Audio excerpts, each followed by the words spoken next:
ये अभी मेरा दोस्त लगा हुआ है, मैं थक गया हूँ।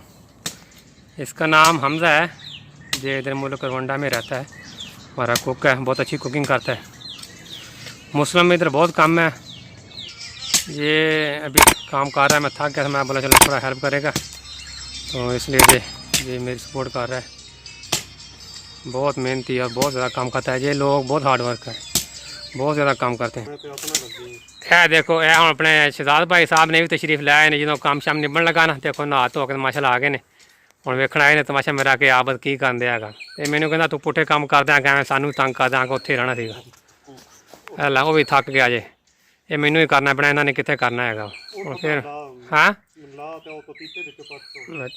ਰਾਹ ਹੋਣਾ ਸ਼ਦਾ ਭਾਈ ਕੁਝ ਕਰੋ ਥੋੜਾ ਬਹੁਤਾ ਕੋਈ ਯਾਰ। ਮੈਂ ਤਾਂ ਹੁਣ ਨਾ ਕੇ ਵੇਖਦੇ ਤਿਆਰ ਹੋਇਆ, ਮੈਂ ਤਾਂ ਹੁਣ ਹੱਥ ਨਾਲ ਹੀ ਦੰਦਾ ਯਾਰ ਇਹ ਤੇਰੇ ਨਾਲ ਗੱਲ ਹੋਈ ਬਸ। ਹੁਣ ਕਿਉਂ ਓਏ ਮਜ਼ੰਗਾ ਅਮਕੁਰ ਮਾਮਾ है। छोटी गुड़िया इधर आई है, ना काम शाम करा रही है।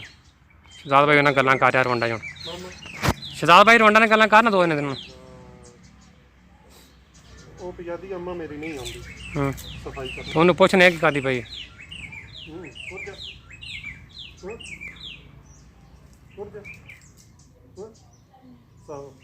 खुरजा की बनावा ਖਾਂਦੀ ਹੈ ਪਈ ਗੰਨਾ। अच्छा सावा अच्छा है। ਇਹ ਸ਼ਹਜ਼ਾਦ ਭਾਈ ਦੇ ਰੋਂਡਾ ਬਹੁਤ ਬੋਲ ਲੈਂਦੇ ਨੇ, ਇਹਨਾਂ ਨਾਲ ਬਹੁਤ ਨੈਸ਼ਨੈਲਿਟੀ ਮਿਲਣ ਵਾਲੀ ਹੁਣ, ਬਹੁਤ ਅਟੈਚਮੈਂਟ ਇਹਨਾਂ ਦੀ ਰੋਂਡ ਵਾਲਿਆਂ ਨਾਲ। ਤੇ ਮੈਨੂੰ ਤਾਂ ਕੋਈ ਨਹੀਂ ਆਉਂਦੀ, ਥੋੜਾ ਬਹੁਤਾ ਆਟਾ ਦਾਲੀਆ ਖਰੀਦਿਆ ਹੈਗਾ। बिस्मिल्लाहिर्रहमानिर्रहीम, अस्सलाम वालेकुम प्यारे दोस्तों, कैसी उम्मीद है कि आप सब खैरियत से होंगे। आबिद हुसैन आपकी खिदमत में हाज़िर है। तो प्यारे दोस्तों, आज मैं इधर आया हूँ अपनी छोटी क्यारी बगीचे में, जो कि मैंने घर में तैयार किया हुआ है। ये जो भी सामने आप देख रहे हैं, पहले थोड़ी सी बनाई हुई क्यारी। तो और चलते हैं, अभी मैं बताता हूँ आपको मैंने आज क्या करना है।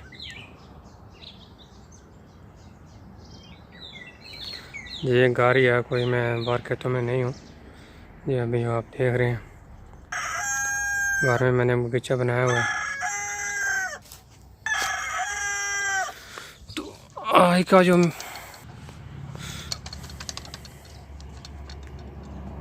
जी देखो मेहमानी भी आ गई है, ये भी मेरे साथ इधर होती है। जब भी मैं इधर खेती बाड़ी में अपनी आता हूँ करता हूँ, तो ये भी मेरे साथ आके खेलती रहती है। अभी उसने देख लिया कि आप इधर आ गए, तो वो भी आ गई। मनो ओ मनी इधर मानी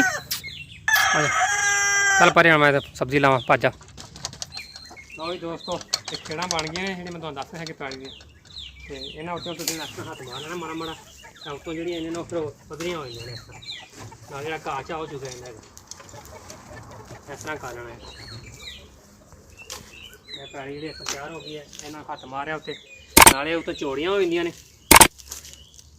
नाले जो घाह शा होंदा वा गंद फिर जा वो फड़िया जाता। मैं देखो मैं हथ मार लिया हूँ, बोला चला चला के देखो पसीना भी कितना आया होया। तो हुण मैं चलावांगा बीज। मैं देखो बीज जो मैं तुहानूं दिखाए हुए थे, यह सारे बीज ने, इन्होंने मैं लानियां ने मूलियां। अज यह मूलियां ने बीज मेरे,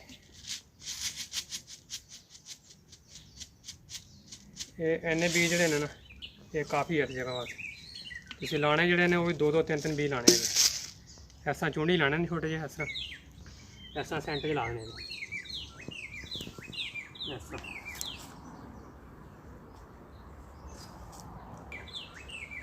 वेले वेले करके ज़्यादा संघने नहीं लाने है, पता लगे कोई सीधे वाल तरह हो गई।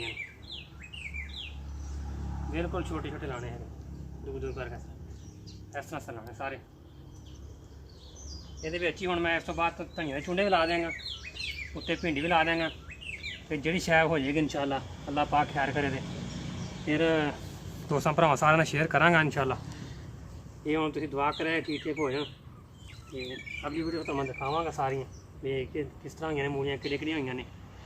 इंशाल्लाह जिंदगी रही तो अल्लाह पाक खैर करे तो हो जानियां ने। अज मैं सारे ला देने है, इन्होंने हाथ शाल मारने कोई लोड़ नहीं, मार कोई पूरी तो कोई गल नहीं। फिर भी इस तरह जी सारे लाने है तुसीं, सारी प्याज जी हूँ इस तरह बनाई सी। ये तो धनिया भी लावांगा, भिंडी के बीज असीं दिखाए, यह मूलियां ने, भिंडी के बीज मेरे को है, धनिया भी है, यह भिंडी हैगी, यह भी भिंडी है। देखो यह लावांगा, यह धनिया पाया है मैं शीशे, ये लावांगा। पालक भी थोड़ा जिहा ला लेना। यह शलजम के बीज है, इस तरह बीज होंदे शलजम के बीज। ਤੇ ਇਨਸ਼ਾਅੱਲਾ ਜਿਹੜੇ ਹੁਣ ਮੈਂ ਸਾਰੇ ਅੱਜ ਲਾ ਲੈਣੇ ਹੈਗੇ ਅੱਲਾ ਪਾਕ ਖੈਰ ਕਰੇ। ਤੇ ਤੁਹਾਨੂੰ ਮੈਂ ਦਿਖਾਵਾਂਗਾ ਭਰਾਵਾਂ ਜਿਹਦੇ ਹੋ ਜਾਣਗੀਆਂ। ਇਹ ਸਾਡੀ ਫਸਲ ਜਿਹੜੀ ਕਿਹੜੀ ਹੋਈ ਹੈਗੀ ਦਿਖਾਇਆ